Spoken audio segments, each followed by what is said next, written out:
자, 반갑습니다. 자, 오늘은 명제와 조건에 대해서 또 공부를 해보도록 하겠습니다. 자, 명제라는 거는 자, 우리가 뭐 일상생활에도 가끔 쓰기도 하는데요. 참과 거짓을 구별할 수 있는 문장 또는 식. 자, 누구나 봤을 때 뭐 일반적으로 고1 학생들의 수준에서 봤을 때 참과 거짓을 이건 맞다, 틀리다. 그걸 참과 거짓이라고 그러는 거죠.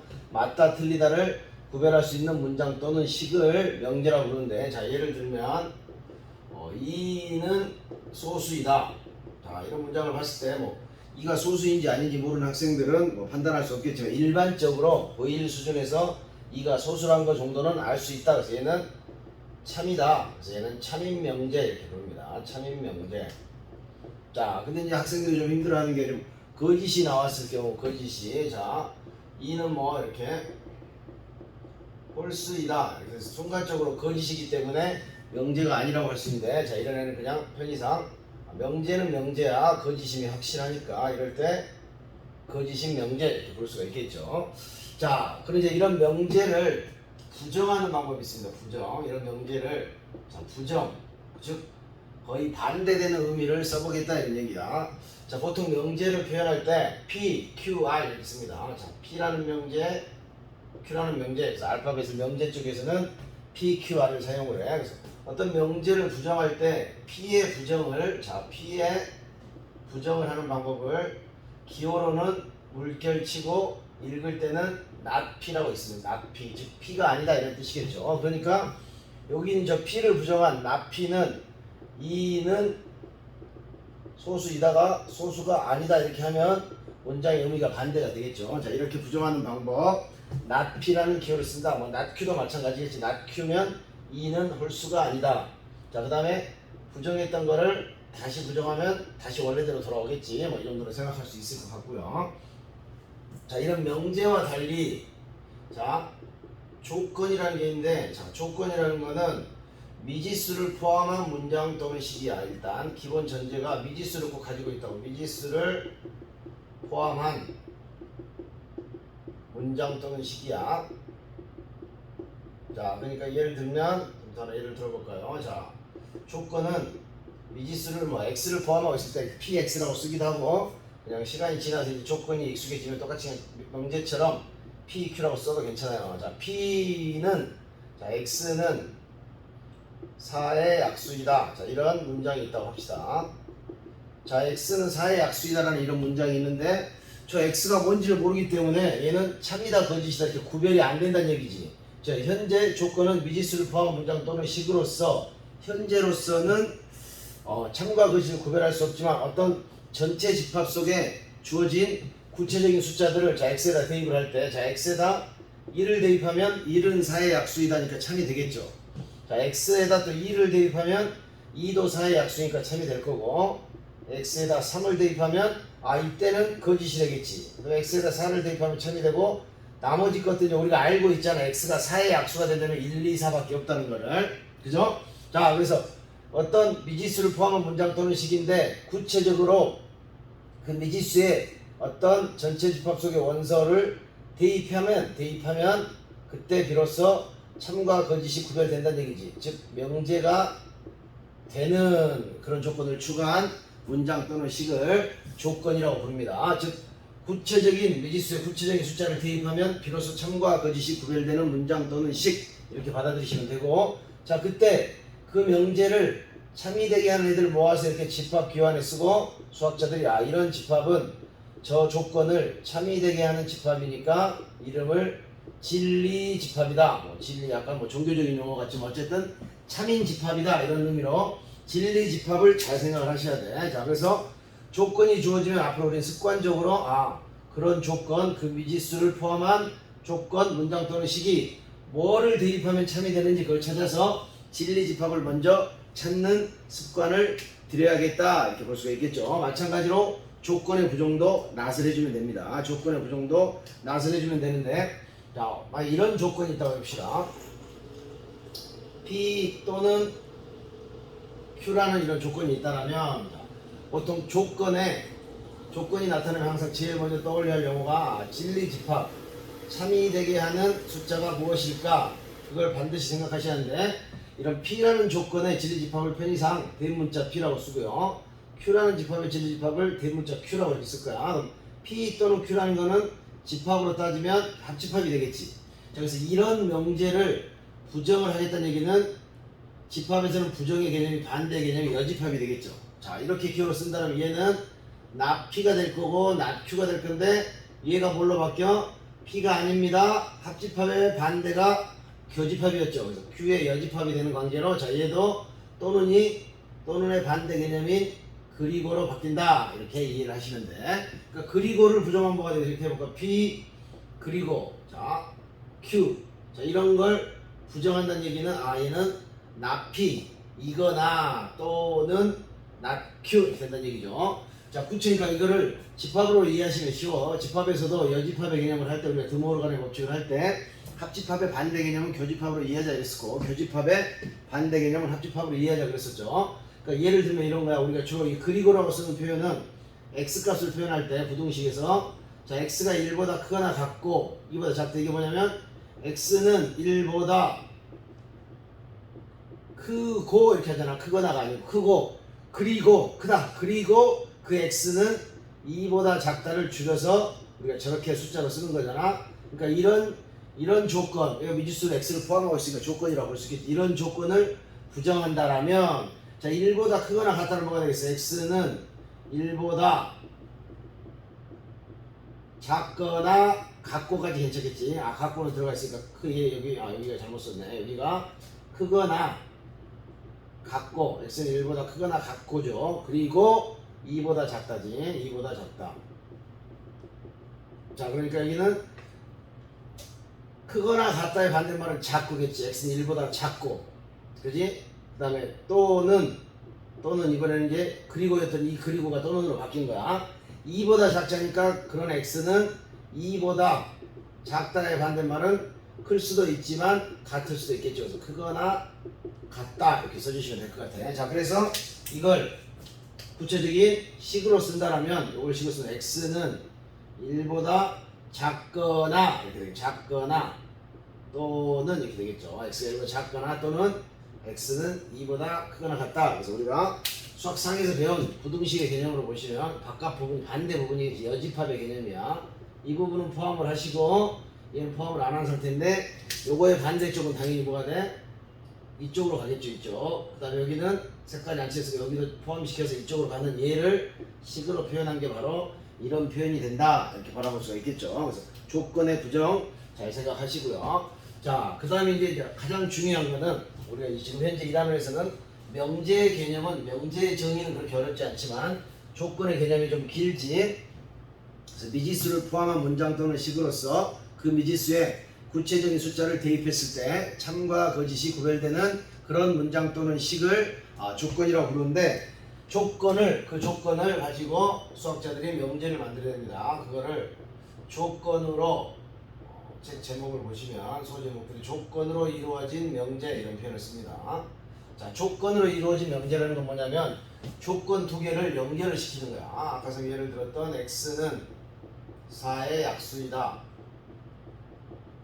그 다음에 x는 8의 약수이다. 자, 이 두 개의 조건을 수학자들이 P이면 Q이다라는 두 개의 조건을 이면이라는 단어로 연결시켜서 하나의 문장을 만든 거지. 그래서 한번 써볼까요? 자, P이면 Q이다라는 거는 X는 4의 약수이다에서 약수이다를 마치 우리 영어의 그 조건문처럼 4의 약수이면 X는 8의 약수이다 이렇게 쓸 수 있다는 얘기죠. 자, 그럼 이 조건으로 이루어진 제목이 뭐야? 명제라는 거야.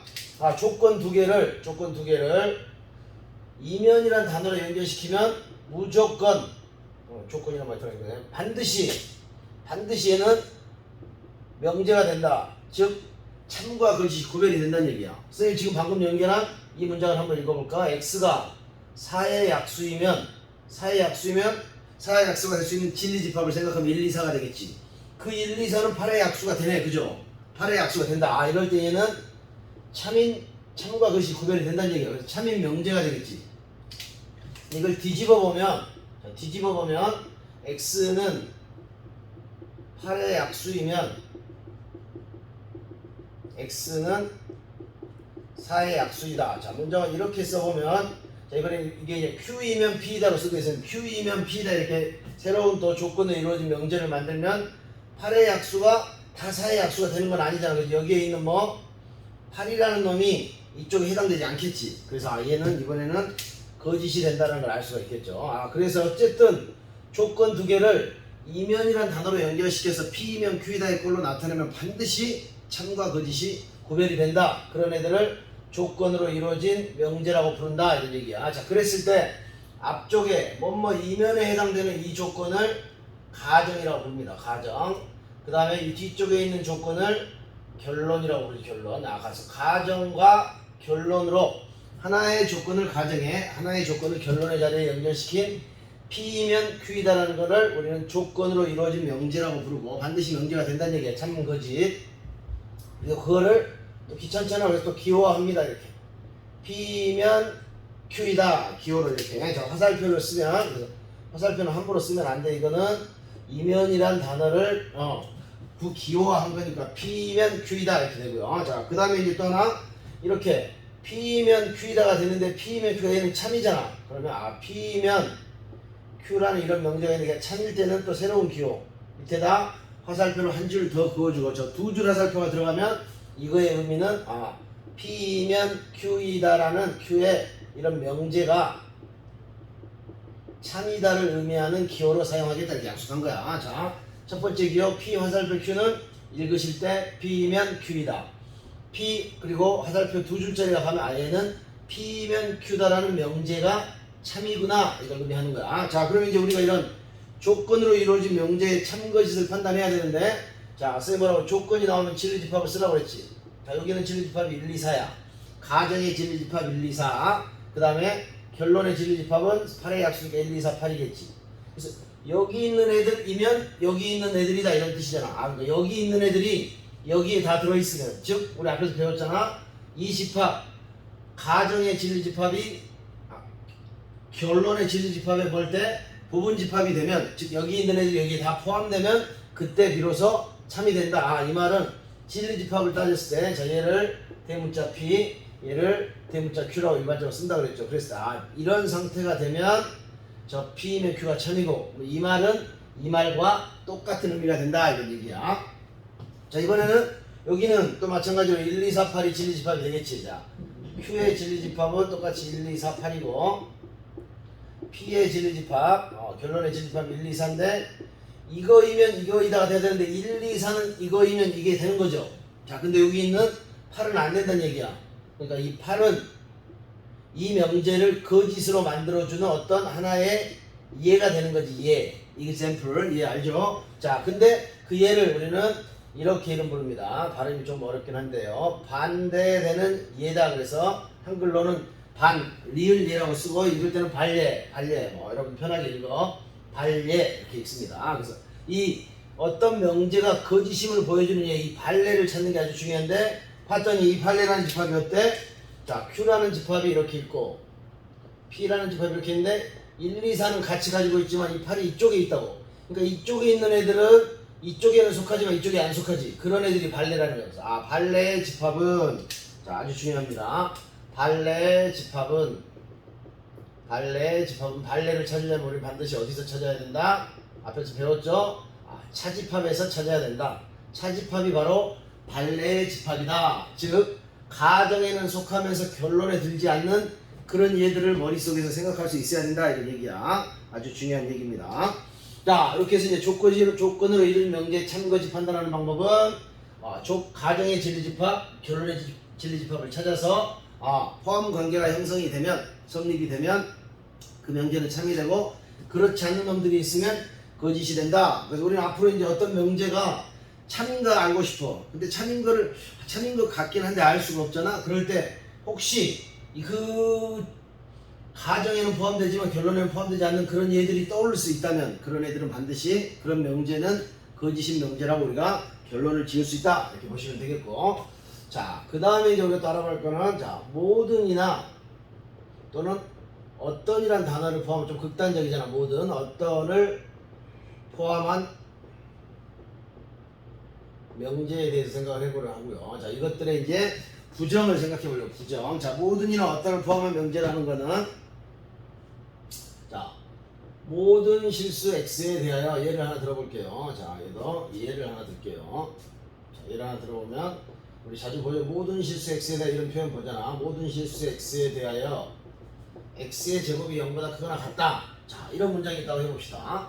자, 얘는 모든 실수 x에 대하여 x의 제곱이 0보다 크거나 같은가? 자, 우리가 알고 있죠. 실수의 성질 플러스 제곱 마이너스 제곱해도 다 0보다 크거나 같고 0이면 0이겠지. 아, 그러니까 얘는 반드시 뭐가 되냐면 참이 된다고. 자, 근데 이런 거는 이제 어떤이란 어떤이란 단어를 포함한 명제는 어떤 실수 x에 대하여 이렇게 쓸 수 있겠지. 어떤 실수 x에 대하여 자, x의 제곱이 0보다 작거나 같다 이렇게 있다고. 자, 어떤 실수야 실수, 허수가 아니고 제곱하면 다 0보다 크잖아. 근데 딱 한 번 0이 되는 게 있지. 그러니까 어떤 실수가 0보다 작지는 않지만 0이 되는 게 딱 한 개가 있지. 자, 이렇게 이럴 때도 참이 된다고 말할 수 있겠지. 자, 그래서 이제 좀 극단적이긴 한데 모든이나 어떤을 포함한 명제에 참과 거짓을 생각하는 방법은 모든 실수 x에 이런 표현이 들어가 있다는 모든이라는 표현이 들어가면 거기에 있는 그 전체 집합 속에 있는 모든 숫자가 이걸 만족시켜야 참이 되는 거고, 어떤이라는 게 들어가 있으면 어떤 거 한 개만 있으면, 즉 한 개 이상이면 한 개만 있으면 얘는 참이다 이렇게 말할 수 있다는 얘기야. 한 개만 있으면 참이다 이렇게 말할 수가 있어. 자, 그 다음에 이제 생각해 볼 수 있는 거는 부정. 자, 모든이나 어떤을 포함한 명제의 부정을 생각해 보고 싶어. 부정. 자, 그래서 부정은 일단 결론부터 이야기하면 모든이란 단어를 보면 부정을 할 때는 어떤으로 바꿔주시면 돼. 그리고 어떤이란 단어는 반대로 모든으로 바꿔주시면 돼. 자, 그래서 우리 이제 뭐 사람 3명이 있는데 모두 A, B, C 사람이 3명이 있는데 모두 남자이다. 자, 이거를 부정을 하고 싶다고. 자, 모두 남자란 얘기는 줄었으면 A는 남자 이거 풀었으면 B는 남자이고 C도 남자이다 이렇게 되겠지. 자, 근데 얘를 부정을 한대. 부정한 건 배웠잖아. 그리고의 부정은 또는이라고. 여기는 A는 남자가 아니거나 마찬가지로 B는 남자가 아니거나 C는 남자가 아니다 이렇게 되겠죠. 이거 의미를 생각해보면 A가 남자가 아니거나 B가 남자가 아니거나 C가 남자가 아니다 이거는 어떤 사람이 남자가 아니라는 얘기야. 어떤 사람은 다 남자가 아니라는 얘기도 있지만은 어떤 사람 중 한 명은 남자라는 얘기야. 그러니까 요거의 부정은 어떤 사람은 남자가 아니다. 즉 어떤 사람은 여자이다 이렇게 해서 뒤에 남자이다는 부정을 우리가 배운 대로 남자가 아니다로 해주고 모두를 어떤으로 바꿔주는 이런 부정 방법을 따라가야 된다는 얘기야. 자, 그래서 이제 어떤 모든 실수 x의 참이다. 자, 어떤 참인 명제를 부정을 하면 당연히 거짓이 되겠지. 거짓인 명제를 부정하면 참이 되겠죠. 그래서 일단 모든과 어떤을 포함한 명제 참 거짓은 모든이란 단어는 반드시 어떤이란 단어로 바꿔주고 어떤이란 단어도 반드시 모든이란 단어로 바꿔주고 뒷부분을 배운 대로 부정을 하자 이렇게 보시면 되겠습니다. 자, 이렇게 해서 명제와 조건까지 명제와 조건 그 다음에 부정까지 공부를 해봤습니다. 수고하셨습니다.